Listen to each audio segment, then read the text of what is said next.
Good morning, all of you.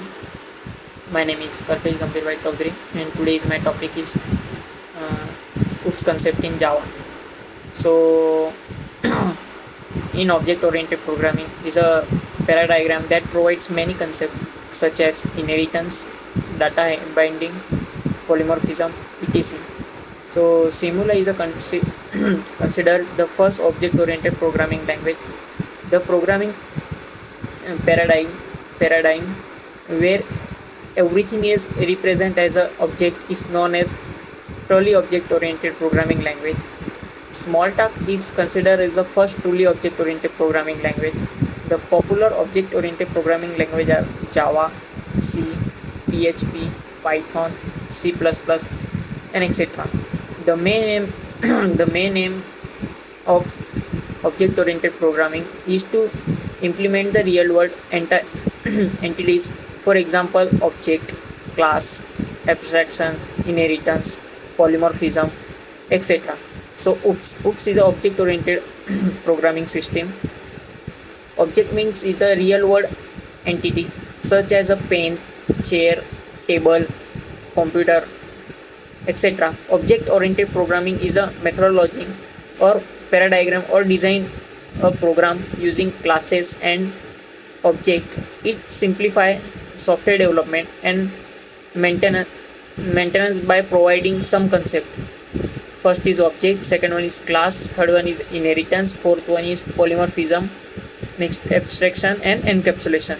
So part of this concept there are some other forms which are usually in object oriented design. So first, coupling, cohesion, association, aggregation and composition. So OOPS object oriented programming system, first object, class, inheritance, polymorphism, abstraction and encapsulation. So what is object? Object is an entity that has state of behavior is known as an object. For example, chair, pen, table, keyboard, bike and etc. It can be physical or logical. An object can be defined as an instance of class. An object contain an address and take up some space in memory. Object can communicate without knowing the details of each other's data or code. The only necessary things, types of message accepted and the types of response written by the object. So and suppose the example, a dog of an object because it has state like color, name, breed, etc. as well as behavior like wagging the tail, barking and eating, etc. So next one is a class. The collection of object is called class.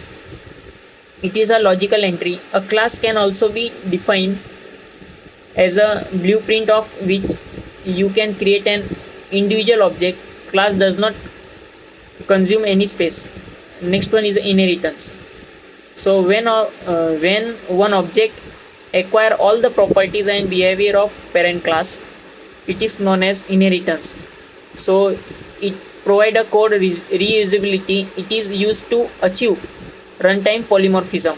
Suppose man now speak, dog woof, duck is quack and cat is meow. So next one is a polymorphism. So if one task is preferred in different way, it is known as polymorphism. For example, to convince the customer differently to draw something, for example shape, triangle, rectangle, etc.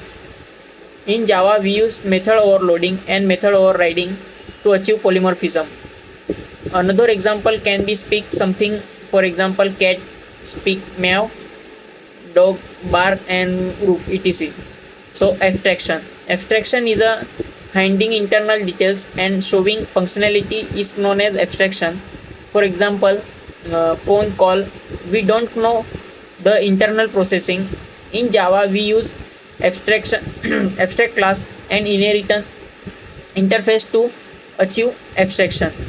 Next one is encapsulation. So Encapsulation, the binding code and data together into a single unit, are known as encapsulation. For example, capsule.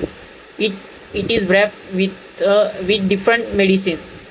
A Java class is the example of encapsulation. Java Bean Java Bean is a fully encapsulated class because all the data member are provided here.